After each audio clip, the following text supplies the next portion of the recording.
Hey everybody, thanks for watching. Doing a video here comparing two watches that are in vastly different price brackets. Watch on the left is Omega Aqua Terra with the 8900 movement.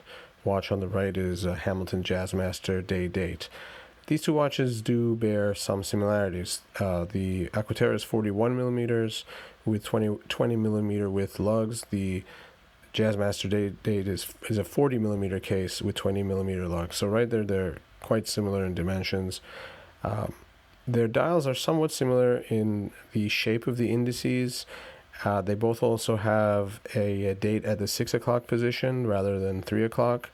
And of course, the day date does feature this additional complication of having the day of the week at the top of the dial. The bracelets are somewhat different. The lug shape is a little bit longer on the Hamilton, but I think there are enough similarities to warrant a comparison as I'm doing here. So here's the Aqua Terra 900 on the wrist. A gorgeous watch, somewhat short lugs, which you can see here. Almost a cushion shaped case, cushion style case, given that the lugs are so compact.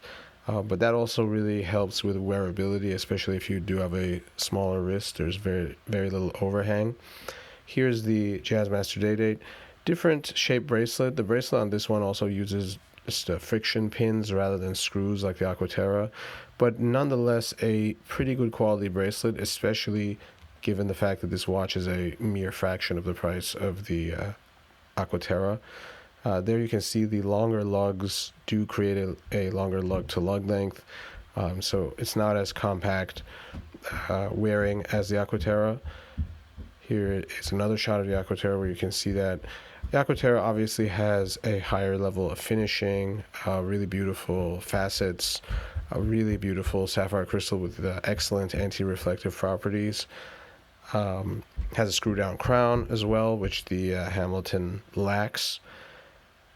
And as I said, there's no debate as to which of these is the better made watch or better watch. The Omega is far superior, but we're talking about a price difference that is maybe in the 8 to 10 times range if we're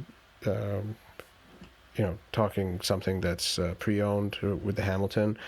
And for being such a minuscule fraction of the price of the Omega, it is a very respectable watch. I forgot to mention it has a sapphire crystal. Here is the case back with the ETA 2824 movement, which is an excellent movement.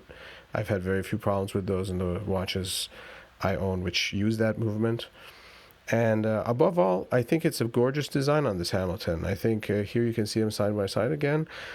It's the aesthetics at the end of the day that are probably most important for me. Aesthetics and just the quality on the wrist. And the quality is there for the Hamilton, even though it's much, much cheaper than the Omega. And I think the dial is quite beautiful, and one can argue in some aspects more beautiful than the Aqua Terra.